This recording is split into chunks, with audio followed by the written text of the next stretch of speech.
E aí, pessoal, tudo bem? Bruno Soares aqui para mais um episódio aqui do nosso podcast, né? Curitiba Novos Olhares. Hoje vamos receber a Verônica, né? Que é uma pessoa que eu já conheço há bastante tempo, desde que eu me mudei aqui para Curitiba. Já fizemos vários trabalhos juntos, já se encontramos em diversos eventos e a Verônica vai se apresentar um pouquinho para vocês poderem conhecer um pouco mais do trabalho dela hoje nesse bate-papo aqui. Olá pessoal, boa tarde, eu sou Verônica Pacheco, assessora de imprensa da Toda Comunicação. O que eu faço? Eu faço as pessoas brilharem, os empresários aparecerem. Pergunto para vocês, qual vestido você acha que é mais vendido? O vestido que está na vitrine ou o vestido que está dentro da loja, dentro da gaveta? Com certeza o vestido que estava na vitrine, né? Então, eu consigo fazer a sua ponte entre você, empresário, empreendedor, marca, produto e serviço, e a grande mídia, rádio, jornal, revista, internet, blog e, claro, o Instagram aqui do nosso amigo Bruno, para que lá você consiga ter essa vitrine na grande mídia e consiga expor a tua expertise, expor todo o teu conhecimento, todo o seu negócio, o seu conhecimento em si, para que as pessoas gostem de você, conheçam você e que com isso você ganhe visibilidade e tendo essa visibilidade, o teu departamento comercial, o teu departamento publicitário, teu marketing possa te vender melhor. É isso. Então, pessoal, o que acontece? Como eu falei, né, eu morava numa outra cidade que chamava Petrópolis, e pelo fato de ser uma cidade menor, eu não tinha muito contato com essa parte, né, de assessoria de imprensa e tal, não era um ambiente que eu vivia. Aqui, como é uma cidade maior, tem muitos eventos, eu vejo que realmente é um diferencial, porque o que acontece? Eu que produzo conteúdo, né, eu quero entrar em contato com empresas e tal, e muitos empresários, eles não têm aquela ponte ali, não sabem como é que vai chegar ali exatamente onde precisa para ter uma divulgação, e você tem os contatos que, assim, com certeza é uma coisa que você vai construindo de muitos anos de trabalho, né? Não é de uma hora para outra que você já conseguiu. Então fala um pouco sobre a experiência e esse lance de tantos anos você conseguir esses contatos e com certeza já ajudou a vida de bastante gente, né? É bem observado, Bruno, é exatamente isso. Eu já estou há 20 anos no mercado, a Toda Comunicação fez aniversário agora dia 3 de setembro do ano passado. Eu montei minha agência no segundo ano de faculdade e a gente vem galgando conhecidos em diversas áreas. Hoje eu trabalho bastante com a gastronomia, com a medicina e com a parte de direito, com os advogados. Por quê? Porque o advogado e o médico, eles precisam fazer o marketing, mas eles são proibidos pelas suas agremiações, por problemas éticos e tal. Então, o que a gente faz? Nós somos assessoria de imprensa, nós precisamos do serviço do conhecimento deles, nós somos jornalismo, então a gente pode, aparece o rosto dele, o conhecimento dele, até o outdoor que a gente chama do escritório, quando é gravado lá e tal, e isso, querendo ou não, acaba sendo um marketing subliminar, um marketing diferenciado, mas acaba sendo isso. Mas respondendo agora a pergunta do Bruno, desculpa eu ter viajado tanto, né? Fui a Marte e voltei. Os contatos. O jornalista, ele está lá dentro da redação, ele precisa fechar um jornal diariamente, talvez às vezes, ou semanalmente, mensalmente, se for revista, se for um periódico um pouco mais assim alargado, mas de qualquer forma ele precisa conhecer pessoas, saber de pautas e de negócios, eventos, como o Bruno fala, e a assessoria de imprensa tem isso. Ela, como eu disse, ela é a ponte entre um cliente e o outro. Eu vou dar uma história para vocês conhecerem um pouco mais. Eu vou conseguir responder essa pergunta do Bruno de um jeito mais prático. Você conhece, Bruno, ali a Serra Veja Express, o trem que vai para Morretes? Conheço, inclusive já visitei, já viajei uma vez a trabalho, fui fazer uma cobertura e fiz um passeio. Ótimo, então você sabe bem do que eu tô falando, é muito bonito, né? Sim, sim. E assim, tradicional e super conhecido, divulgado, né? Exato. Então eu tive a oportunidade de trabalhar como estagiária deles na minha época de novata, né? E eu tava cansada, na época não tinha esses trem de luxo como tem hoje, esses diversos trens que o Adonai Arruda tem inovado, né? Não só aqui como no mundo. Sim. Mas a concessão era nova dele, só tinha o trem básico. Eu estava cansada de escrever mais do mesmo, ou seja, de falar do choque-choque do trem, de falar dos miquinhos, de falar do barreado, do passeio em si. Eu estava cansada disso. Então, eu resolvi parar um dia e fazer um dia de rádio escuta. Liguei o rádio, liguei o jornal, abri a revista, liguei a televisão, porque na época o mundo era offline, né? Faz tempo, na época que eu era estagiária. E eu comecei a ver qual era a notícia vertical daquele momento. Por exemplo, Bruno, vou te explicar o que é notícia vertical. Sim. Notícia vertical é o frio que nós estamos tendo agora, a chuva. Por quê? Porque o que os jornalistas falam? Como lavar roupa e sem ficar aquele cheirinho de futum, sabe? Com o frio. Daí eles dão dica 1, dica 2, dica 3.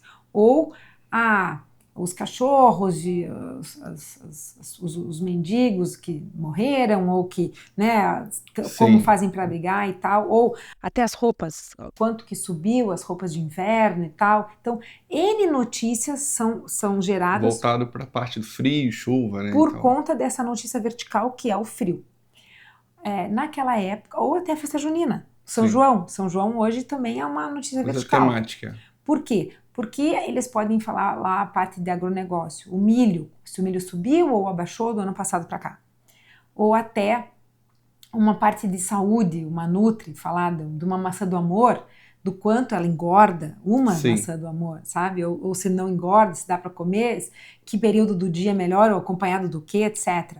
Ou até mesmo os trajes típicos, onde comprar, o tipo de tecido, ou qualquer moda, né, do traje típico desse ano, ou até em quais quermesses estão tendo festa São João, se tem casamento, se tem pescaria, qual é a parte divertida de agenda desses locais. Então você veja, uma única notícia, que é a notícia vertical, como eu expliquei para vocês agora, ela traz N possibilidades de notícias. Trabalhar em volta dela, né? Exato.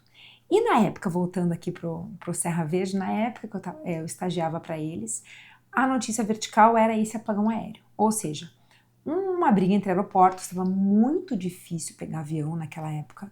E daí eu pensei, mas o que o trem tem a ver com isso, né? Porque eu tinha que linkar uma notícia vertical com o meu cliente, o trem. Pensei. Até que, plim, veio a ideia. Claro, Curitiba não é como Rio, né, como a sua cidade, não é uma cidade turística. Mas nós estamos no meio, nós somos uma cidade de passagem, e nós temos ótima rede hoteleira e gastronômica e um outro passeio como o do trem. Aí eu me coloquei na cabeça de um paulista, era novembro. Falei, bom, o que ele vai fazer? Ele vai deixar de viajar por conta de um problema nacional? Não. Ele vai fazer o quê? Plano B, estrada. Mas também não vai colocar a mulher, cachorro e criança dentro de um carro e sair de São Paulo Foz numa pernada só. Ou São Paulo Floripa. Uma viagem longinha, né? Claro, quiçá que Camboriú, que é mais perto, ele não vai fazer isso com uma perna. Ele vai fazer o pernoitar. Aonde? Em Curitiba. Porque estamos no meio e temos ótima rede gastronômica, hoteleira e um outro passeio. Para balizar a minha teoria, eu liguei para um hotel qualquer, para um restaurante qualquer, que eu peguei lá na lista telefônica naquela época. Sim. E liguei lá na Serra Verde. Falei o seguinte, boa tarde. Sou jornalista, estou fazendo uma pesquisa de campo, o senhor pode me ajudar? Sim, posso. Do ano passado para cá, novembro, lembra? Uhum. Teve aumento de faturamento? Teve. De quanto? 20%. Por quê? Por causa do apagão aéreo. Bingo! Consegui balizar a minha teoria. Ou seja, eu consegui uma notícia de economia para um cliente de turismo. Linkando o cliente à notícia vertical, que era o apagão aéreo naquele momento. No dia seguinte, Bruno, eu estava levando 7 jornalistas para passear de trem. Tive que levar também no hotel e no restaurante que gentilmente me atenderam para balizar a minha pesquisa, para que eles pudessem justamente dar sua opinião e mostrar que o que eu tinha pensado era fato, né? Mas tranquilo, o importante é que eu estava colocando meu cliente em veículos de peso aqui de Curitiba por uma ideia, sabe? Sim. E é esse o papel da assessor de imprensa. A gente faz uma anamnese de dentro para fora, de cima para baixo, da direita para a esquerda, sabe, de trás para frente, e a gente tira a notícia do cliente, da empresa do cliente, de onde nem ele mesmo sabe que tem. Sim. E daí eu escrevo isso e encaminho para os meus colegas jornalistas. Hoje, além de assessora de imprensa, eu também estou produzindo alguns programas.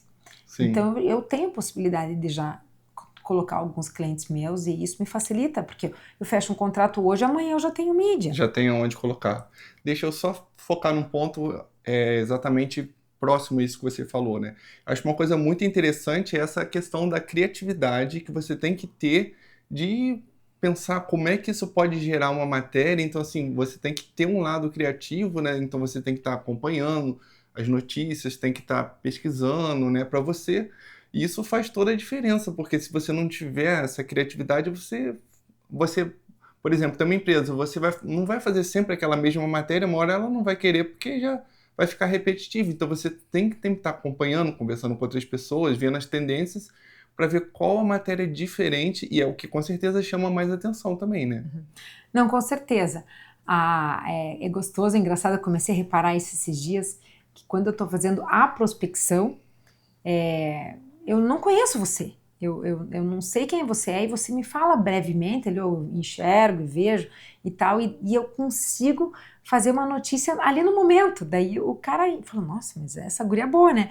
Porque eu falo, não, dá pra gente falar isso, e eu já consigo bolar um negócio ali no momento. Porque 20 anos de estrada não é pra qualquer um, Sim, com né? certeza. Então a gente já tem esse leque, que nem você, quando você grava, quando você tira foto, você chega num restaurante ou num evento, você tá com as anteninhas ligadas, você sabe, ali vai ficar boa imagem, ou você já vê a pessoa que é mais pavão, que com certeza vai querer conversar com você, ou que tá mais dada, ou tá mais aberta, né? Quando, por exemplo, um exemplo que às vezes eu faço, sei lá, uma cobertura de um show, alguma coisa assim, ou uma festa até, um casamento e tal.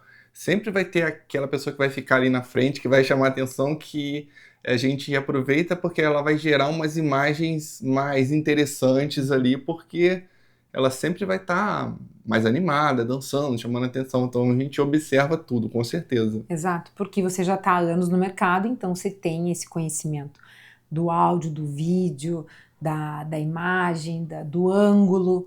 Então, como Sim, você tem isso já há anos, eu tenho do negócio. Então, eu consigo extrair do cliente um negócio legal que com certeza vai interessar para a mídia. Por exemplo, hoje eu levei um influencer de turismo na rádio, só que ele passou a semana inteira indo. Por quê? Porque a gente está em julho. Então é mês de férias. Então todo mundo quer saber qual o cartão de crédito dá melhor benefício, ou agora essas passagens que estão mais baratas, que se chama low, passagem barata em inglês, né? sim, eu vi que foi bem interessante esse bate-papo e o pessoal realmente tem muita dúvida sobre isso. Exato, então é bem gostoso, assim, eu gosto do que eu faço, por quê? Porque eu faço bem a 4 setores. Primeiro, eu faço bem a minha, eu me sustento, né, eu gero emprego, eu tenho terceirizados e tal, então a gente gera renda. Segundo, eu ajudo ao cliente, que eu dou vez e voz para ele, eu dou vitrine para o cliente, ele tem know-how, ele consegue ser, né, referência no assunto por meio da mídia.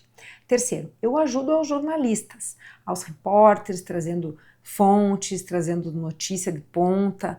Eu ajudo eles a fazerem o trabalho deles, isso é bastante gratificante. Quarto e último, não menos importante, eu também ajudo o leitor, o telespectador, o ouvinte, que eu estou levando de notícia de qualidade para eles. Então, assim, eu gosto bastante porque eu tenho um trabalho up, sabe? Eu sou uma pessoa, eu acredito ser uma pessoa alto astral, sabe? Sim, Eu sim. sempre olho, procuro olhar o teu lado positivo, procuro olhar o que você tem de melhor. Todo mundo tem defeito, todo mundo tem um dia mais mas mesmo nesse dia você tem alguma coisa que vale a pena eu olhar para você e olhar de um jeito positivo. E fazendo isso nas empresas, eu consigo exercer a minha profissão de jornalista sendo sempre up, porque eu sempre vou estar olhando o melhor do cliente e divulgando isso na mídia e, claro, gerando renda para ele, gerando notícia, divulgando. Eu acho que é um como que fala quando as coisas Processo não, quando as coisas vão se atropelando, ciclo, assim, um né? ciclo, exatamente, é um ciclo muito, muito farto. Eu gosto bastante do meu trabalho por conta disso. E uma outra questão que eu gostaria de saber é referente à parte de empreendedorismo e tal, né? Se você sempre pensou nessa parte ou se foi algo mais recente, porque eu comentei, né, no último bate-papo, né, o brasileiro ele tem muito essa veia de empreendedorismo e tal, de querer ter o seu próprio negócio, né, de a gente meio que estar no comando e tal, assim, produzir coisas que a gente goste, né? Porque normalmente quem vai empreender vai para um caminho que ele goste normalmente, que ele sabe fazer, né? Fala um pouquinho sobre essa sua trajetória no empreendedorismo. Você comentou que já saiu da faculdade, já começou com a agência, então assim, já com certeza já estava cheio de ideias, né? Com certeza, Bruno, com certeza. Eu tenho uma história legal que eu gosto muito eu gosto muito de contar, que eu lembro nitidamente isso na minha cabeça. Eu sou filha de empreendedor, então as palavras férias, 13º, carteira assinada, não existem no meu dicionário. Infelizmente, não sei se é uma coisa boa ou não, É. mas eu lembro, eu era bem pequena, eu estava em casa assim, caçando o que fazer, sabe? Quando você fica meio à toa. E daí eu achei uns tubos cinza, era grosso assim, tinha uns 2, 3 centímetros, e dentro tinha vários tubetes assim, coloridos. A minha mãe sempre fez tricô, crochê, tinha aquelas agulhas grandes. Aí eu peguei lá um amarelo, um alaranjado, que são cores da minha paleta, que eu gosto muito. Sim. Aí eu fiz um colarzinho, fiz um anelzinho e fiz uma pulseirinha. E fui na aula no dia seguinte com aquilo, me achando, né, a gostosa, com uma bijuteria que eu tinha feito com um lixo que eu tinha achado lá em casa, né. Aí uma amiga minha falou, nossa, que lindo, adorei, onde é que você comprou? Eu falei, eu não comprei, eu fiz. Me diz a cor que você quer e que eu trago um pra você amanhã. Aí eu era muito pequena. Aí ela falou assim, aquela frase fatídica que foi um soco no meu estômago, né? Quanto é? Eu falei, como assim quanto é? Eu ia dar pra ela, eu não ia cobrar nada. A criança não tem boleto, né? Mas eu pensei, bom, uma criança, o que uma criança quer comprar? Doce, né? A criança não pensa em comprar nada além de doce. Daí eu lembrei que uma moeda, na época era cruzeiro ou cruzado, era um pássaro verde. E que com aquela moeda eu conseguiria comprar muita bala. Eu falei, me traz uma daquela verde, me traz uma daquela verde, que pra mim é o suficiente. Eu nem tinha noção de dinheiro, nada, né? Mas tá, resumidamente. Tinha um dia eu tava esperando meu pai, assim, na porta de casa, pra ir pro colégio, com a minha lancheira, com a minha mochila e com uma caixa de sapato na mão. Aí meu pai gaúcho, né, ele falou assim, o que é isso aí, guria? Aí eu virei e abri a caixa e falei, é o meu negócio, pai. Aí ele fez e deu 2 passos para trás, assim, eu me lembro, meu pai regalou um olho desse tamanho. Aí ele falou assim, eu nunca vou precisar me preocupar com essa guria. Aí eu me lembro dessa cena, sabe? Sim, sim. E morreu ali, foi uma história muito, muito bonita, porque eu percebi, claro, acabou não dando certo o meu negócio, né, por N fatores, né, inclusive por eu não ter veia financeira, mas foi interessante. Foi o início, né? Exato. Aí um pouco mais tarde, eu já adolescente, eu tinha uma amiga Letícia, uma querida, hoje ela mora nos Estados Unidos, ela tinha um namoradinho do Orkut, que ela queria visitar ele lá. E ela precisava de respaldo, né? Eu tenho uma tia que mora no Rio. Aí ela falou, vamos pro Rio ver. Eu lembro, no meu primeiro salário, eu fazia estágio no departamento comercial do Jornal do Batel. Aí eu lembro, eu ganhei R$90, foi meu primeiro salário. Daí ela falou, vamos pro Rio? Aí eu falei, vamos. Eu nunca imaginei que a louca fosse daqui conhecer o namoradinho do Orkut, né? Sim. Ela falou, então, se vamos, tô indo agora lá na rodoviária comprar nossa passagem. Eu falei, não, Lê, calma, pera, não é assim, né? Mas como eu tinha minha tia e tal, eu falei, não, tá, vamos. Aí a gente foi pro Rio. Aí estávamos lá na praia, no Leblon, que era onde era a casa do menino, né? E veio os garotos dar um convite pra boate, pra gente ir à noite. Daí eu falei, legal e tal. Era só atravessar o túnel pra ir na boate. Aí a gente era jovem, tudo foi a pé, foi bastante aventura, Rio de Janeiro e tal, né? E a boate era no terraço de um prédio grande, onde era um shopping.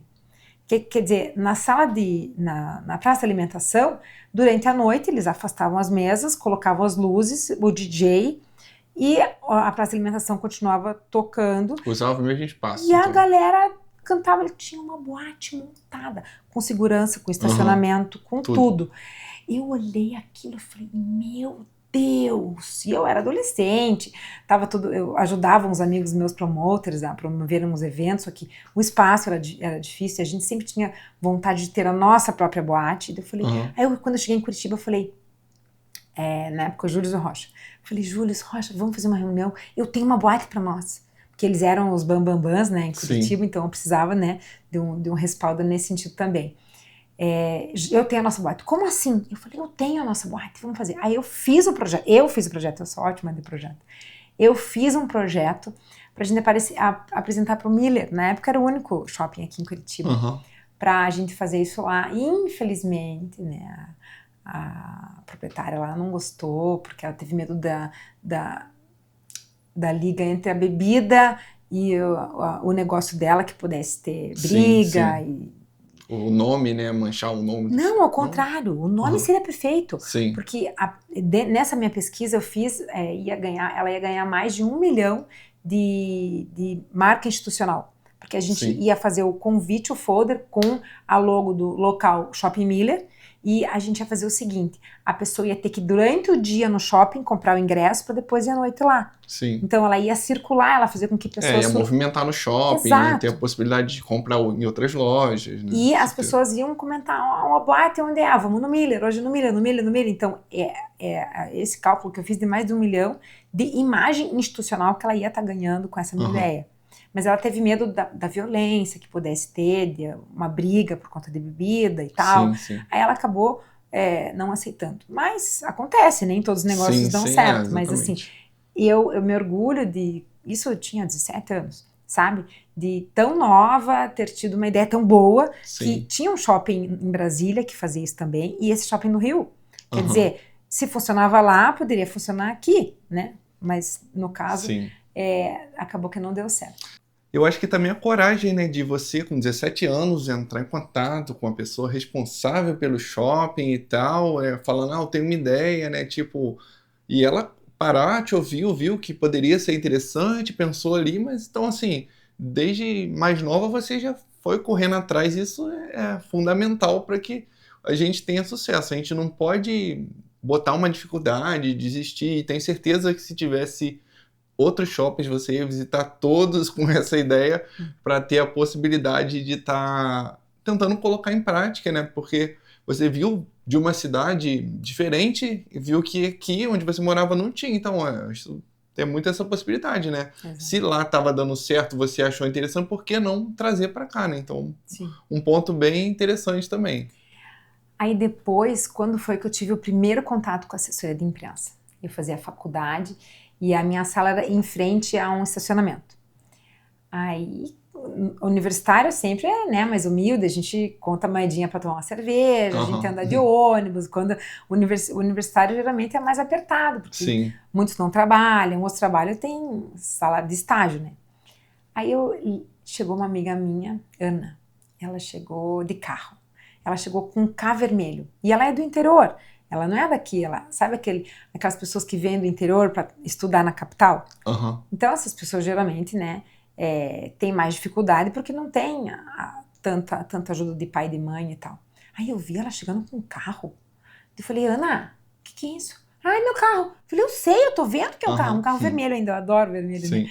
Daí eu falei, mas da onde que você tirou um carro? Ela, tô fazendo assessoria de imprensa. Ela falou, tenho 5 clientes, 3 pagam as minhas contas básicas, e 2 eu tô pagando o carro, comprei de uma amiga, usado, já tô pagando, né, e tal. Aí eu falei, que é isso? Assessoria de imprensa, aí aquilo brilhou. Despertou, né?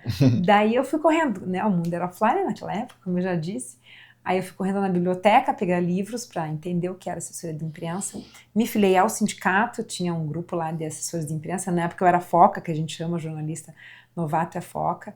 Eu nem poderia, mas eu dei uma chorada lá, porque eu não era assessora, mas eu queria participar para poder aprender com os grandes. Aprender, com certeza. E eu tive reuniões com feras, né, com aqui da assessoria de imprensa aqui de Curitiba, e pude aprender muito com eles. Aí comecei já a correr atrás de estágio, nem que fosse para ser secretária, ou para fazer clipping, para fazer... Para estar ali no meio, vendo como é que funciona, né, aquele negócio. Exatamente. Aí... metidamente, comecei a fazer, sem nome, sem marca, sem nada, só dizendo que eu estava fazendo assessoria de imprensa, até que o SESI me contratou por 3 meses para fazer o CBJA. Aí eles precisavam de nota fiscal. E eu, mas o que é isso? Na época era muito difícil, levava 3 meses para fazer a empresa e tal. Aí eu comecei a fazer. E meu pai, né, erroneamente, porque ele é empresário, ele nunca devia ter falado isso mais, né? Ele falou, filha, você vai montar a empresa? Mas é tão difícil fechar. Eu olhei pra ele e falei, toda metida, né? Falei, mas quem disse que eu vou fechar? Eu tô abrindo a empresa, não tô abrindo só pra ter a nota. Aí eu falei assim, não vou fechar. Ele achou que era uma coisa pontual só pra atender aquele cliente, né? Ele falou, não, é só um despertar, é só uma oportunidade que o mundo tá me dizendo de que esse é o meu caminho. Aí eu abri a empresa, ela chamava na época Vero Lettera Comunicação, que é verdadeira letra em italiano, um nome muito legal. bonito. Mas as pessoas não entendiam, falavam Vero É. Lettera, eu tinha que ficar soletrando, era uma perda de tempo. Aí eu lembro que quando a Oi nasceu, a Dercy Gonçalves, Uhum. ela também falou, aquele jeitão dela, né, que a Dercy tinha, ela falou, Sim. os jovens são maravilhosos, não sei o quê, e a palavra oi, ela falou assim, a palavra oi é uma palavra maravilhosa, porque diz tudo e não diz nada, e ela introduz, ela entra, ela abre uma conversa.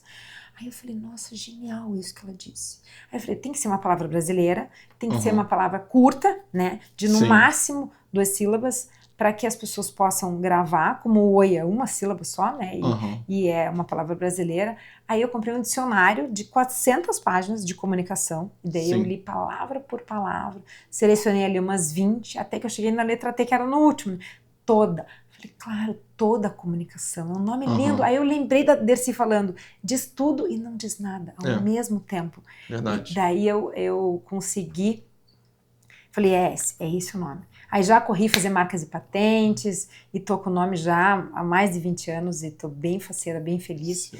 E tenho aí um pouquinho de história. Agora, tô começando a pensar com essa internet toda, com toda essas possibilidades que a gente tem hoje, com os amigos, né, parceiros, como o Bruno, eu tô pensando em fazer um curso online para estar ajudando empresários a entenderem o que é a comunicação, com um foco em democratizar a comunicação. Por quê? Você quer fazer uma foto? Claro, contratar o Bruno é perfeito, porque o Bruno tem todo esse equipamento, o Bruno tem expertise e tem conhecimento, mas nem todo mundo pode, né? É verdade. Assim, geralmente quem está começando não consegue. Então, a gente consegue fazer com... Dá umas dicas, né? Igual eu tenho conteúdo de aula de fotografia também, então a gente dá umas dicas para pessoa meio que se virando ali em algumas situações ali que ela precisar, né? Mas a pessoa está começando, precisa fazer um site. Ela talvez não tenha dinheiro para pagar uma empresa de site, ela pode estudar pelo WordPress e fazer o seu próprio site. Não vai ficar tão perfeito quanto uma agência.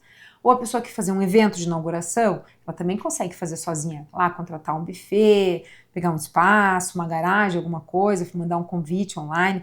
Então, assim, a comunicação, ela consegue ser executada por N fatores, uma publicidade, uma mídia social, a gente faz no Canvas. Hoje, todo empresário tem liberdade de fazer a sua comunicação. Claro que contratando uma agência é muito melhor. Mas a assessoria de imprensa, eu percebi que existe um hiato. Por quê? Porque ninguém ensina assessoria de imprensa na internet. Não existe assessoria de imprensa na internet hoje. E então, eu estou com foco, eu já tenho os cursos gravados, só preciso editar e soltar, etc. Sim. Porque existem cursos de assessoria de imprensa para outros jornalistas. O que é bem diferente, porque é outro olhar. Sim. Então, o que eu quero ensinar o empresário a fazer a sua própria assessoria de imprensa para que ele tenha, pelo menos aí, um fôlego de chegar no seu segundo ano, que diz, né, as estatísticas, que a empresa que chega no segundo ano não fecha, né?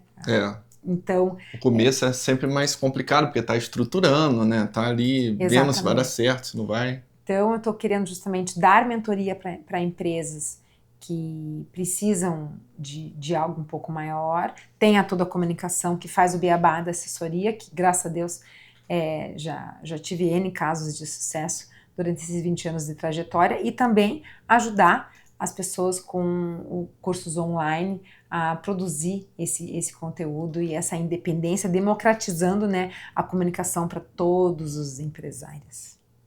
A Verônica já pôde falar bastante sobre o trabalho dela, mas vamos de repente exemplificar ali, dar um exemplo ali na prática de como a assessoria pode realmente ajudar, né, mudar um pouco, né, da trajetória de uma empresa, uma situação real aí que você já passou ali também. Ótima pergunta, Bruno, ótima pergunta. Nessa época eu morava no Rio, eu tive a oportunidade de morar lá durante 8 anos. Isso foi legal porque as mídias locais lá no Rio são as mídias nacionais, então eu consegui colocar cliente em Ana Maria Braga, Fátima Bernardes, pequenas empresas, grandes negócios. Legal. Nesse dia foi na Globo News. Eu lembro às 5 horas da tarde, eu estava queimando de febre, só olhando para o relógio, assim, sabe, para ver se, eu quero ir dormir. Mas, né, porque a gente é empresário, que não tem responsabilidades, né? Temos contratos e precisamos ali estar à disposição. Aí o cara da Globo News me ligou, querendo um psicólogo que eu atendia no Rio, para falar de uma pauta sobre geração Y. E ele ia atender um diretorzão lá da Petrobras, ele ia até inclusive viajar para atender o cara que não fazia consulta online e tal. Eu falei, João, é a Globo News. Ele falou, Verônica, cliente. Eu falei, realmente 2 pesos, 2 medidas, não dá pra gente colocar na mesma balança, não dá, né? Então tá. Aí, na época eu tinha o Facebook, e eu tinha 700 amigos, me achava gostosa, me achava como se fosse o máximo, né? Eu falei, claro. Celebridade, né? Eu fiz curso de coach, imagina. Eu tenho 700 amigos, duvido que eu não tenha outro psicólogo, né? Ou algum terapeuta, alguma coisa que eu possa estar indicando para essa pauta. Aí eu comecei a procurar, eu dei 5 psicólogos ou terapeutas para o jornalista para a gente fechar aquela pauta. Era 9 horas da noite. Como eu falei, eu estava queimando de febre. Aí a pauta era pro dia seguinte, cedo, tipo 10 horas. Aí teve uma hora que eu não aguentei, eu falei pro jornalista, pô, cara, me ajuda, né? Eu quero te ajudar, mas pô, já dei 5 pessoas pra você. Aí ele falou, calma aí, mocinha. Ele fez assim, né? Ele falou assim, eu quero a Madalena Feliciano. Eu falei, ótimo, eu também quero a Madalena Feliciano. Era uma cliente minha de São Paulo. Mas a pauta é aqui no Rio. Como é que a gente vai fazer? Não tem? É inviável? Tipo, de 9 horas da noite. Ainda mais o prazo, né? Para 10 horas da manhã, não tinha condição. Ele falou assim, eu estou vendo estúdio para ela em São Paulo. Eu falei, claro, Rede Globo, né? Outra coisa. Então, eles têm... Pequeno detalhe. Uma estrutura um pouquinho maior, né, do que a gente imagina. Eu falei, tá. Aí eu liguei para ela, falei, Madá, você pode amanhã e tal, Globo News. E ela trabalha com Headhunter, ela trabalha com 50 a mais. Mas ela topava tudo, ela era uma cliente maravilhosa. Falei, você consegue falar sobre geração Y? Você acha que é interessante para alguma? Claro, Ver, imagina e tal. Aí, eu não satisfeita só com isso, porque o nome da minha empresa é Toda Comunicação. Então, a gente tenta pensar em cima do cliente da melhor forma para que o cliente realmente lucre em cima do nosso trabalho. Não é só colocar matéria, né? Tem que ter toda essa outra questão também da exposição, aproveitar isso. Né? Exato. Aí, eu fiquei com a Madá mais ou menos uns 8, 10 anos, foi bastante tempo. Ela fechou comigo um pouquinho depois da pandemia. Aí, né, por quê, né? Por causa da pandemia, não tem motivo. Motivo óbvio, né? Mas eu liguei pro marido dela, que a gente acaba vendo os filhos crescer, conhece secretário, conhece todo mundo, tantos anos juntos. Aí eu liguei, alemão, falei, tem panela aí? Ele, panela? Falei, alemão, você quer ganhar dinheiro? Ele, quero. Falei, então me obedece, não adianta só me pagar, tem que me obedecer também. Falei, o que eu vou pedir pra você é um pouco esquisito, mas vai dar certo. Daí ele falou, eles tinham uma loja de 3 andares lá, um escritório, né, com 3 andares, eles chamavam de loja. Não sei se é uma mania de paulista, qual que é. Daí ele falou assim, eu falei, eu quero que a entrevista ia ser um vivo às 10h30 da manhã. Eu falei, eu quero que 10h25 você faça um panelaço na loja inteira. E você chame todo mundo para ir na frente da televisão ver a CEO da empresa dar entrevista na Globo News. Ok? Ok. Não quero saber se tá lavando, se tá no banheiro, se tá na cozinha, se tá com o cliente. O que tiver fazendo, eu quero que pare para ir na frente da televisão. Falei, você me ajuda? Ele falou, ajuda. Aí, na época não tinha celular e eu queria muito essa imagem, né? Mas a Madá me ligou de noite, rindo, gargalhando. Eu falei, o que foi, Madá? Ela virou. Tinha 5 clientes dentro da loja naquele momento do panelaço. Ela disse assim, 3 fecharam sem que nenhum vendedor precisasse gastar uma gota de saliva. Só de ver ali, né? Por quê? Porque a imagem da CEO da empresa na Globo News já era o suficiente, nem era o tema relevante, porque eles estavam falando de geração Y, não tinha nada a ver com eles, mas só com uma autoridade, né? Exatamente. Então, assim, só naquele dia, eu lembro que uma recolocação de mercado, assim, de um headhunter, custava na época uns 8 mil, mais ou menos assim, só isso ela ganhou 8 vezes 3. Só naquele dia, por conta de uma reportagem, de um trabalho, que eu suando com febre, fiquei das 5 da tarde às 9 da noite negociando com o cara. Mas foi um trabalho que veio a longo prazo, porque ele lembrou do nome dela, eu não ofereci, porque ela estava em outra cidade. Sim. Eu já tinha mandado... Quase que não aconteceu, então, nesse episódio, né? É que a assessoria de imprensa, ela é lenta e gradual. O cara já tinha recebido releases meus. ele já tinha recebido o material dela, ele sabia que ela existia. A gente sempre Sim. manda uma lista dos nossos clientes, que a gente chama de fontes, para eles têm isso na parede, nas redações. Então ele já sabia da existência dela. Sim. Eu não ofereci porque eu Por causa da distância, né? não Achou que tinha não ia ter noção como, que né? funcionasse, mas ele, Sim. lá dentro da casa Arrumou dele... uma solução porque ele viu que ela era importante e Exato. era a pessoa que ele precisava da entrevista. Porque foi a imagem que eu transmiti dela para ele, com os nossos releases e com todas as outras reportagens que ela fez nos outros veículos. Ela conseguiu essa autoridade com a mídia. Conseguindo autoridade com a mídia, ela é sempre chamada. Sendo sempre chamada, ela é sempre vista pela população e a população vai conhecer ela logo, quando precisar comprar, vai lembrar do nome dela, que está forçado na imagem, na mente. Basicamente isso. Eu tenho muito orgulho dessa minha história e gosto muito de contar isso. Mas agradeço muito pelo convite e torço bastante pelo canal. Curtam, compartilhem e sigam o Bruno, não só aqui como no Instagram, porque o Bruno está crescendo gritantemente. Ele está aqui, isso aqui é 1 ano, né? 2? 1 ano, né? Então, 1 ano e já ganhou o coração de muitos curitibanos e com certeza está ajudando muito aí os empresários com toda essa expertise de áudio e vídeo que ele tem. Sigam, compartilham, curtam. O Bruno é ótimo. Isso aí, pessoal. Muito obrigado por terem assistido aqui o nosso conteúdo e eu agradeço também, né, a participação aqui da Verônica, que eu já conheço já quase que desde que eu me mudei para Curitiba. E o legal desse podcast do bate-papo é, por mais que a gente conheça as pessoas, a gente conhece superficialmente, porque a gente às vezes conhece no evento rápido, então a gente não conhece essas histórias por trás, como a pessoa começou, toda essa trajetória. Então é legal do podcast e é isso que a gente tem esse espaço para você de fato conhecer pessoas que são, né, nossos amigos, que estão trabalhando ali, fazendo cada um o que pode de melhor para poder ajudar, né, a cidade a crescer, né, ter mais relevância, cada um fazendo o seu trabalho de uma forma profissional e fico muito feliz em poder estar participando agora desse podcast e conhecendo pessoas incríveis, alguns amigos e outras que eu quero entrevistar e outras aí que o espaço fica disponível para empresários aí porque é uma troca, um network, cada um pode assistir esse conteúdo, pegar uma dica e colocar em prática no seu trabalho, então eu acho que é super válido, né? Então, muito obrigado a todos que assistiram, obrigado novamente, até os próximos vídeos e valeu! Tchau!